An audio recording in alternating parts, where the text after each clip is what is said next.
Cláudio de Carvalho, que alegria ter você aqui, meu amigo. Seja bem-vindo. Obrigado, Maurício. Eu também fico muito feliz de passar aqui e conversar esse momento contigo. Muito bom. Vamos falar sobre gestão financeira. Como é que você ajuda as empresas com essa dádiva da gestão e do planejamento financeiro? Cara, gestão financeira, para mim, eu assim, tenho a felicidade de poder exercer uma parte da gestão financeira que, para mim, é mais importante para todas as empresas. Eu adoro trabalhar com planejamento financeiro. E adoro ensinar os jovens executivos. Eu atuo bastante em empresas jovens, startups, empresas em crescimento, né? E adoro ensinar esses jovens empresários a importância do planejamento financeiro.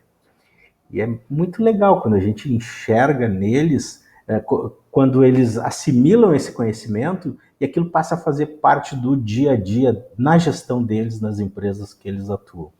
Então, eu tenho assim a felicidade de ver algumas situações em que ele identifica a necessidade de algum fato que vai mudar o seu negócio. A primeira coisa que eles fazem é lá a gente sentar, replanejar, discutir, ver os caminhos e olhar resultado, né?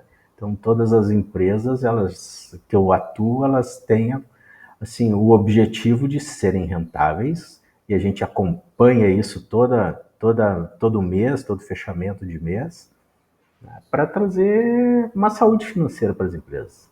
Eu acho isso fundamental e gosto muito de fazer isso. Não, e o interessante, Cláudio, você tem muita experiência, já trabalhou em grandes corporações, trabalhou em corporações pequenas, né? Foi funcionário, agora é um profissional aí, por assim dizer, um consultor, um autônomo, tem uma equipe, né? Faz isso e faz muito bem e consegue fazer para vários clientes. Então, acho que bebe de várias fontes, né? Tem muita informação para poder compartilhar, né? Com quem eventualmente já está aí nadando ou quem está entrando, né? Nessa onda toda, né? De oportunidades de negócio, de mercado. E auxiliando também muitas empresas, né? Em processos de M&A, em processos aí de aquisição e uma série de outros processos importantes. Como é que é assim a tua experiência, né? Para alguém que está começando agora um negócio, que precisa dedicar um pouco mais de atenção ao negócio financeiro, quais são as tuas dicas, né, para esses profissionais no sentido do planejamento?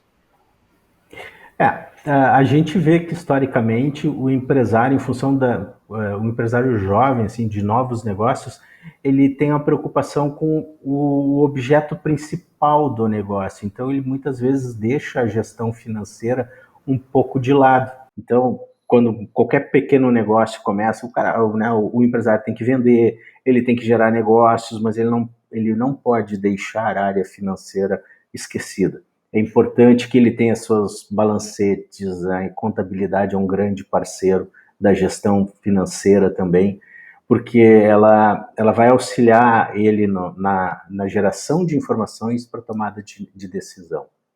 Então eu gosto não, acho que isso é importante, é isso que eu tento trazer para esses jovens empresários. Né?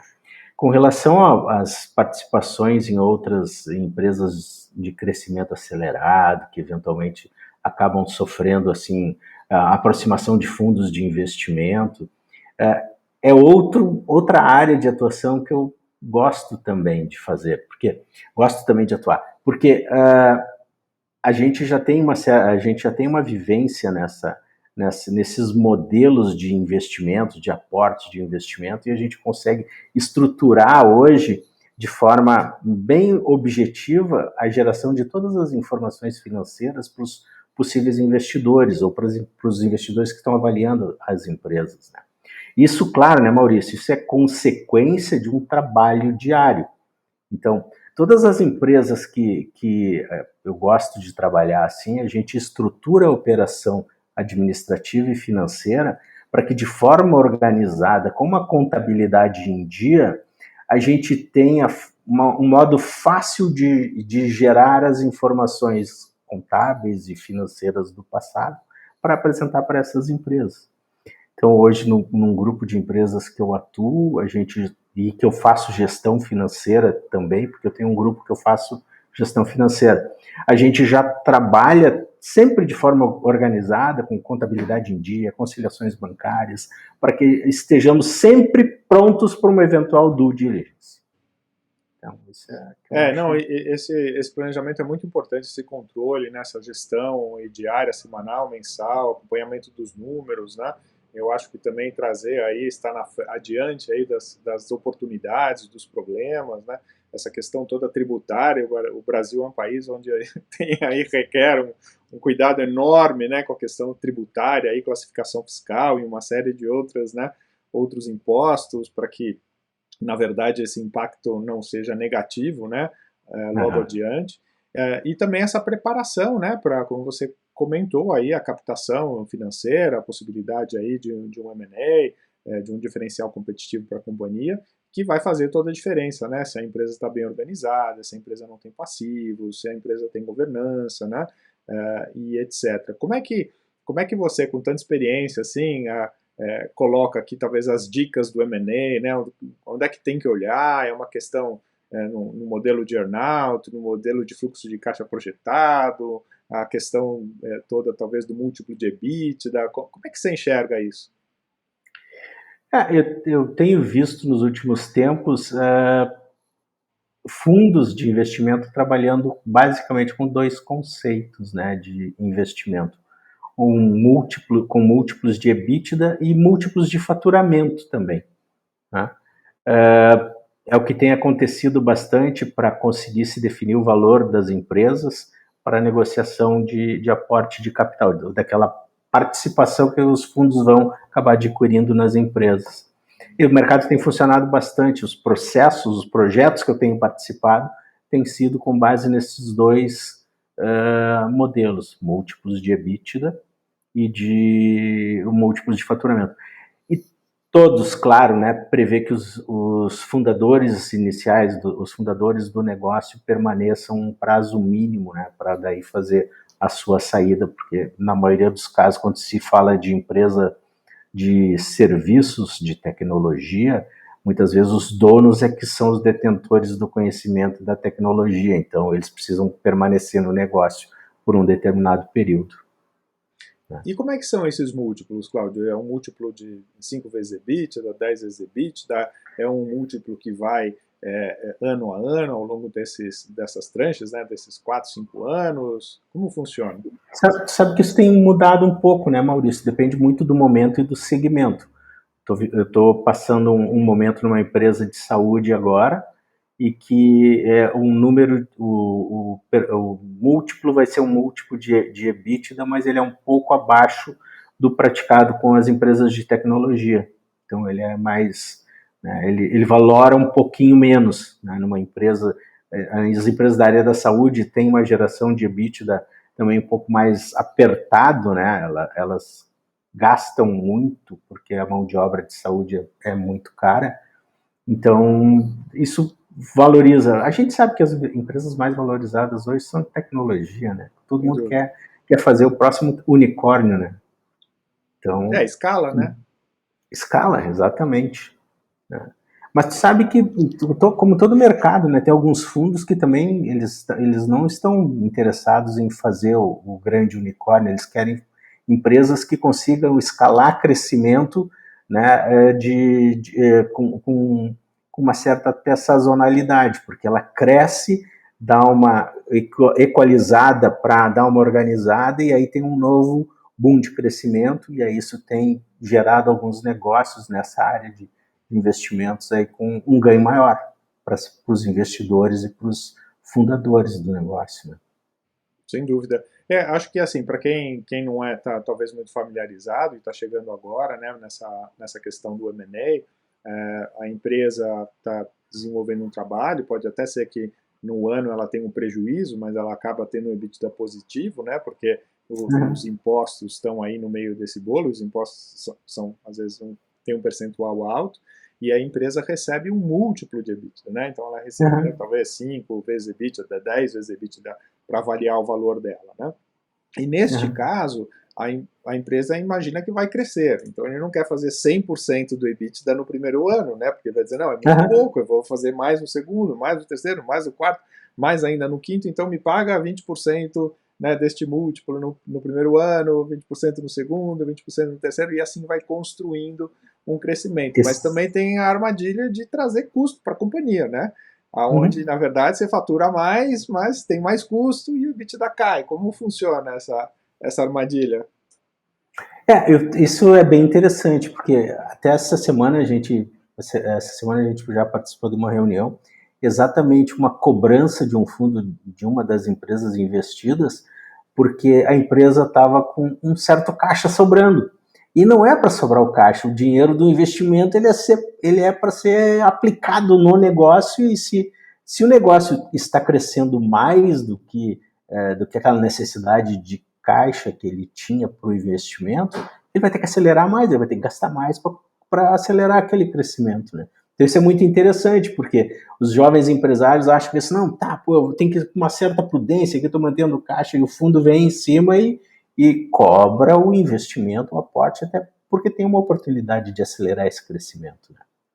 Sim, não, sem dúvida. E acho que outra questão muito importante na gestão financeira é tranquilizar o empresário para que ele possa focar no core business, né? No negócio principal Claro. dele, porque às vezes ele tem uma necessidade enorme de crescer e aí ele perde tempo com o controle, né, financeiro ali, diário, se confunde, se atrapalha e principalmente perde oportunidades, porque quando surge a oportunidade lá do M&A, se ele não estiver preparado, ele vai perder muito tempo para pôr a casa em ordem e talvez a oportunidade passe, ou ele consiga a oportunidade, mas perca, né, contratos, negócios e tudo mais. Ou ele vai sofrer um pênalti muito grande em função dos problemas que ele tiver por não ter se preparado na gestão financeira, né? Que gestão financeira não envolve só, envolve também relacionamento com colaboradores, modelos de contratação, passivos. Então, se ele não se, minimamente se preparar, ele vai ter que vender um pouco mais do patrimônio dele para conseguir trazer, para atrair um fundo, né? Porque ele vai levar riscos para o fundo também. Isso é uma outra coisa que quando a gente começou a falar de planejamento financeiro, né? Assim, quando a gente faz planejamento financeiro, uma coisa importante é que todo final de ano, e agora a gente vai ter uma mudança, vai entrar em votação aí a mudança no regime, nos regimes tributários, né? A reforma tributária vem pela frente. Quando a gente faz planejamento financeiro, a gente consegue simular isso na virada do ano. E, por incrível que pareça, muitas empresas têm aquela falsa impressão de que ela estando no simples vai ser a forma mais econômica para ela do ponto de vista tributário.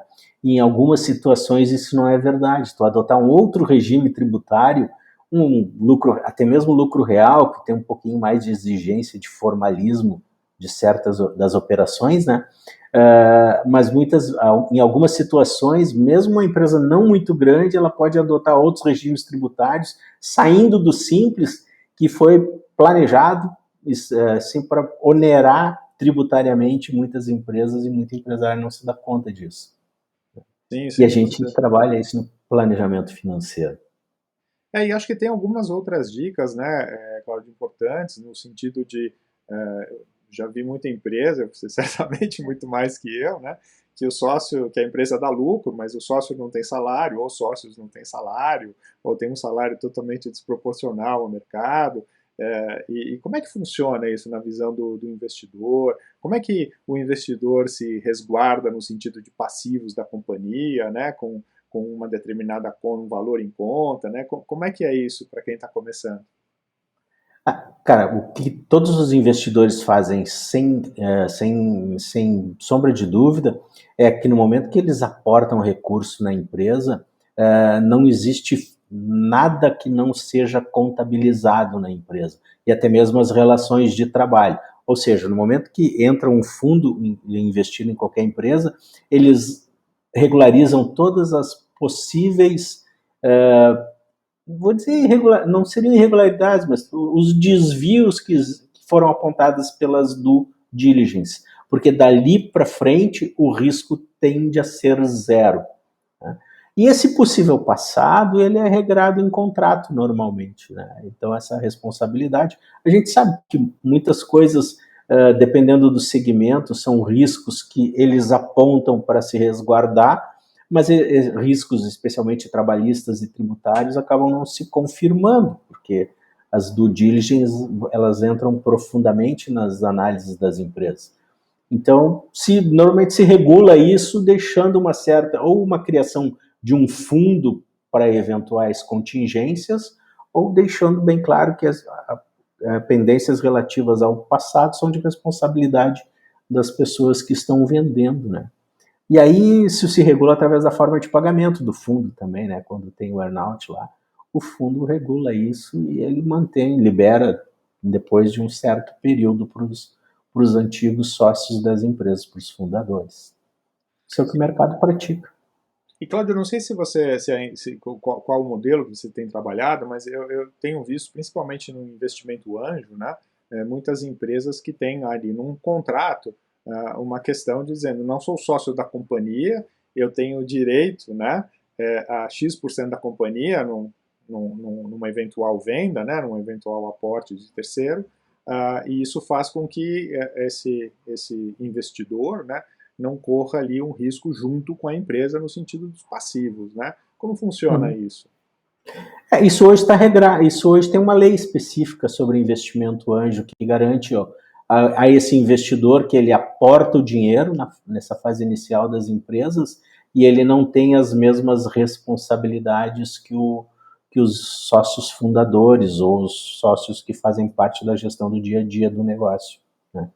É um pouquinho complexo, né? Também tem algumas regras, não adianta ele ser um investidor anjo e estar lá todo dia na operação. Ele tem que fazer valer o direito dele de investidor anjo. Ele bota dinheiro e acompanha, mas ele não pode intervir na gestão da empresa. Isso foi bom para o mercado, porque isso deu uma alavancada, né? E deu uma alavancada em um bocado de negócios. A gente vivenciou uma empresa que eu atuo aí também, que recebeu um aporte de um fundo que, na verdade, foi todo construído com a junção de vários investidores anjos. Então, é uma situação bem interessante também. Ela recebeu um aporte e ela tem 30 investidores anjos. Uau! É, É um então, mecanismo interessante. é bem interessante, bem estruturado, né? São investidores. Talvez possa ser questionado se eventualmente algum problema, né, algum órgão possa questionar, mas é isso, é um grupo de várias pessoas se juntaram como investidores anjo e cada um é investidor anjo na composição desse negócio, eles são nominados um a um, então é um fundo bem interessante esse. Sim. Não, e acho que é interessante, como você comentou, para o mercado, né? Porque aqui a gente faz uma captação tão cara, né? No Brasil, os juros são tão altos, né? Para quem precisa tomar, e às vezes com garantia real, né? Duas Uhum. vezes, três vezes o patrimônio. Mas se eu tivesse três vezes o valor que eu preciso, eu não Não ia pedir estava um pedindo. empréstimo, né? E não ia pagar esses juros. Então, é muito difícil, né? Diferente de alguns outros mercados que estão muito melhor preparados, né? Para ajudar as startups, para ajudar os empresários, e etc. E como é que você está enxergando assim o mercado nesse momento, assim, quase saindo da pandemia, né? No sentido de os fundos estão ativos, dispararam, estão investindo. Como é que você está enxergando isso? Os fundos estão bem ativos, a preferência deles é pela área de tecnologia, isso é o maior foco de negócio está nessa área. E aí a área de tecnologia, não de TI, web, tem muita tecnologia no agronegócio, por exemplo, então os fundos estão investindo. Cara, tocou tecnologia, independente seja tecnologia na área da saúde, agronegócio, são áreas que os fundos têm investido bastante. Eu tenho visto bastante movimentação nessa área, né? A saúde, porque a população, assim, abstraindo a pandemia, né, Maurício? Porque ela é sazonal, ela vai passar, né? Então, assim, os hospitais estiveram superlotados, mas agora isso já está modificando um pouco, mas a gente, a população está envelhecendo e cada vez mais a área de tecnologia. Eu tenho esse meu cliente da área da saúde, tem um projeto agora que as construtoras estão construindo prédios já com uma visão de ter moradores de uma faixa etária acima dos 75 anos, né, que moram sozinhos, então essas construções elas não são grandes, elas são pequenas, elas têm bastante tecnologia, porque os velhinhos acabam esquecendo o fogão ligado, uma série de coisas, então esses empreendimentos eles têm bastante tecnologia para essa população que vai crescer bastante nos próximos anos, né? E então tem algumas empresas bem interessantes da área da construção civil olhando esse tipo de mercado também. Que Uma coisa interessante. bem Vamos chegar lá, né, Cláudio? Vamos chegar lá. Porque esses empreendimentos, inclusive, eles têm uma infraestrutura, é, que aí é onde entra essa questão da saúde. Eventualmente as pessoas precisam, por alguma questão, né, tem alguma coisa, precisam tomar medicação durante um curto espaço de tempo.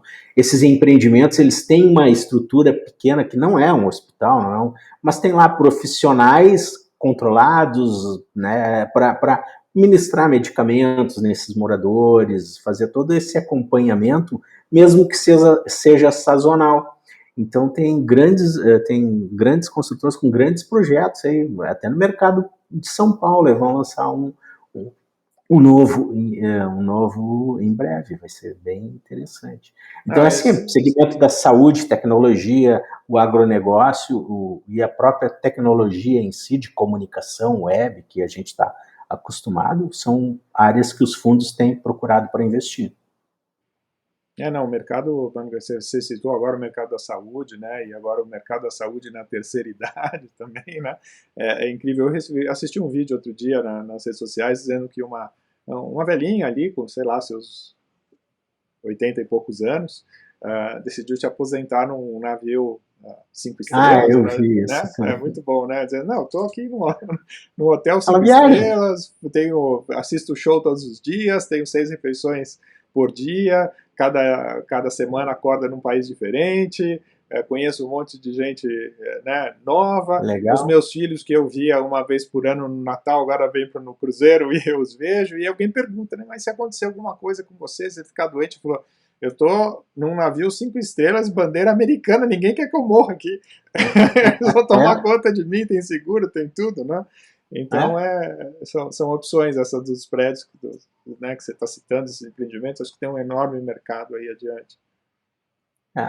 É bem interessante isso. E os fundos estão enxergando isso e estão correndo para essa área também. Porque Né? eu acho que, como você bem citou, né, existem, claro, aquelas empresas que viram unicórnios, né, e os fundos aplicam, investem, e a partir do momento que você investe, 100 vão dar errado, 30 vão dar mais ou menos, e uma ou duas, se com Uhum. sorte, vão virar um unicórnio, né, mas existem aquelas outras empresas que são geradoras de caixa, né, você tem uma receita recorrente ali, e você escala um pouco, né, não tanto quanto um unicórnio, mas você cresce, tem mais custo, mas Uhum. vai melhorando margem, vai criando dividendos ali, né, para o fundo e etc.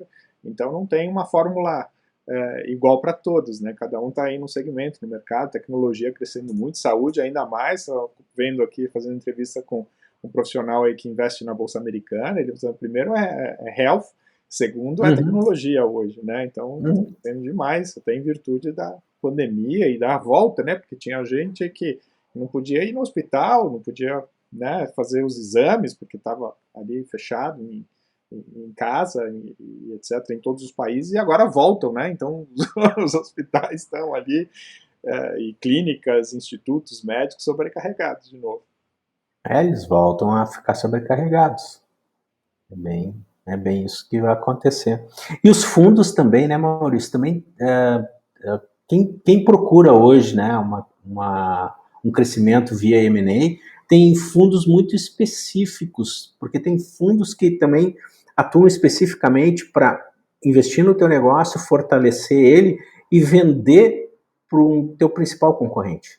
Né? Sem dúvida. Então, isso funciona também, isso rentabiliza, é momento, né? Momento para cada, depende do momento de cada uma de cada empresa, mas isso também é interessante. Também tem alguns fundos especializados nisso atuando no Brasil. E aceleradoras, né? Tem, nossa, uma infinidade, que bom, crescendo, né? Estamos tendo novas opções. Cláudio, como é que assim é o teu trabalho? Quem estiver assistindo esse vídeo e dizer, pô, peraí, eu tenho aqui uma empresa, eu preciso de um aconselhamento financeiro, uma gestão financeira, eu preciso de um apoio, né, para um M&A, eu quero comprar uma empresa, eu quero eventualmente vender um pedaço da minha empresa. Como é que você ajuda esses profissionais? Como é que eles te encontram? Cara, bom, a partir dessa nossa conversa aí, a gente vai deixar uma possibilidade de contatos ali. Mas o que que eu gosto de fazer, que eu acho importante, assim, como eu posso ajudar as empresas, né?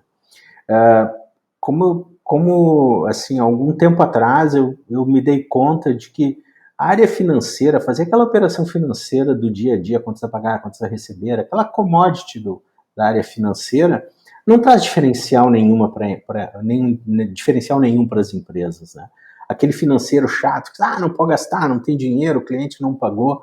A área financeira ela tem uma função muito mais nobre para a empresa, ela é uma área de apoio ao fomento a negócios, né? Então, em todos os meus projetos de consultoria, eu me envolvo não só com a área financeira das empresas, eu estou muito junto a negócios, vendo como a área financeira consegue alavancar as operações para a área comercial, seja por algum meio de financiamento, seja alguma forma diferente, e estruturando também as operações do dia a dia da empresa. Sim, aquela operação lá de quantas a pagar, quantas a receber, a gente começa a formalizar, criando políticas para que as empresas possam, de forma organizada, melhorar sua relação com o fornecedor, com o próprio cliente. Então, hoje atuo aqui nos meus clientes, eu tenho um grupo de clientes que eu faço a gestão financeira desse grupo de empresas, né? E embora eu atue no dia a dia lá, eu tenho equipes nessas empresas, mas essas equipes são contratadas diretamente pelas empresas. Então, na minha empresa, sou só eu não tenho funcionário nenhum, né? Mas eu tenho uma equipe hoje de 12 pessoas, né? Dentro dos clientes, eu tenho clientes, como são do mesmo grupo, né? Tem esse grupo de empresas. A gente tem empresas que têm 5 pessoas atuando na área financeira, já com um alto nível de executivo. A gente tem empresas menores, eu tenho empresas menores que um profissional faz a gestão financeira de 3 empresas. Então, conforme o crescimento da empresa e a necessidade desta operação, a gente vai estruturando as áreas administrativas e financeiras. Sempre com as políticas claras, bem definidas, tanto de pagamentos, de contas a pagar, contas a receber, e a relação com a contabilidade, né? Porque a contabilidade, né, Maurício, ela vai ser o teu fiel da balança, assim, muito empresário acha que ele tem que botar lá no financeiro dele a pessoa de confiança, né, que não vai causar problema para ele. Quando, na verdade, o cara que vai ser o guardião do caixa e das disponibilidades dele, tá na sala, né, tá muitas vezes fora da empresa, é o contador dele, que se ele trabalhar direito, fizer seu fechamento contábil e muito rapidamente o seu contador se devolver o seu balancete para ele, ele tem a certeza de que toda a operação financeira da empresa dele está dentro dos parâmetros legais, né? Então, isso é importante. E é isso que eu implanto em todos os meus clientes, sabe? A gente trabalha muito ligado à contabilidade, porque é lá aquele cara que vai fazer a conciliação bancária. Então, todo dinheiro que sair do banco da empresa, ele está refletido na contabilidade. E qualquer possível irregularidade, é lá que ele vai apontar. Então, eu tenho, além de trabalhar com pessoas que a gente conhece, confio, eles têm autonomia, mas esse processo todo ele é bem montadinho porque ele tem pontos de controle. E aí, no caso dos meus clientes, as reuniões de resultados com sócios, como a gente faz o planejamento? Tem a operação que acontece no dia a dia, e depois eu tenho o resultado contábil para fazer a reunião de resultados. Isso acontece obrigatoriamente até o dia 15 do mês seguinte, então a gente muito rapidamente consegue avaliar o resultado da empresa, o quanto a gente está, né, superando ou perto ou atrás no planejamento financeiro, e a certeza de que os controles lá, todos os compliances, todas as regras de compliance da empresa são respeitadas, né? A gente pode ter problema? Pode, mas muito rapidamente a gente consegue identificar. E eu faço esse trabalho porque eu pego os balancetes das empresas, olha, conta a conta, eu também eu acesso os sistemas financeiros das empresas também. Então, foi um modelinho que a gente criou, tem dado certo. Hoje, nesse grupo que eu atuo aqui, a gente já está com 6 empresas nesse grupo, empresas com um bom tamanho aí, posso te dizer assim que elas devem faturar mais de 50 milhões de reais esse ano, né? E a gente tem um grupo grande de pessoas atuando nelas. É um modelinho, tá funcionando, foi desenvolvido pela gente nesse projeto especificamente. Muito bem, meu amigo. Eu vou colocar o link aqui do LinkedIn, do teu LinkedIn, para que as pessoas possam te encontrar. E Legal. tomara, né, que alguém possa ser ajudado por você, porque tive a experiência de trabalhar contigo no passado e fiquei realmente muito bem impressionado. E temos aí uma forte amizade desde então. Legal, Maurício, obrigado, cara. Eu fico muito feliz de conversar contigo aqui também, né? E poder falar um pouquinho de gestão financeira, planejamento financeiro, que é uma coisa que eu acho que muda a vida das empresas, né? Dos empresários.